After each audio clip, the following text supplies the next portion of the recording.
रायगड़ार अधिष्ठात्री देवी माँ मझी घरियाणी मंदिर दानहुंडी दीर्घ 4 मास पर खोल स्थानीय तहसिलदार नेतृत्व में पुलिस कड़ा सुरक्षा बलय मध्य मंदिर परिचालना कमिटर कर्मकर्ता उपस्थित 9टी दानहुंडी बुधवार सकाळ 9 घंटिका समय खोल गणति जहाँ राति 9 घंटा 30 रे सरी हुंडी दान अर्थ गणति कार्य विभिन्न संगठन महिला और पुरुष स्वेच्छासेवी नियोजित होते प्राय 200 रु ऊर्ध्व कर्मकर्ता गणति प्रक्रिया रे नियोजित होते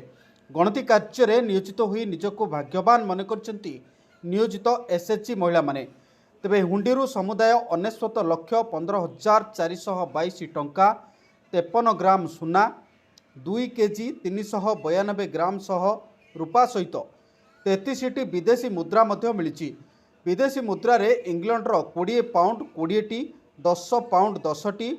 अमेरिकार $20 1टी कानाडार $20 1टी थाईलैंडर 100 टंकिया विदेशी मुद्रा मिलता सूचना मिली। गत 4 मास तले अर्थात मार्च 18 तारिख दिन दानहुंडी 89,72,225 टंका सुना 62 ग्राम रूपा 2 केजी 300 ग्राम संग्रह होता बेले 22टी विदेशी नोट संग्रह होता। तेबे चलित थर 80 रु 90 लाख टंका दान बाक्सरू मिलिबो बोली आशा करिछि मंदिर कमिटी।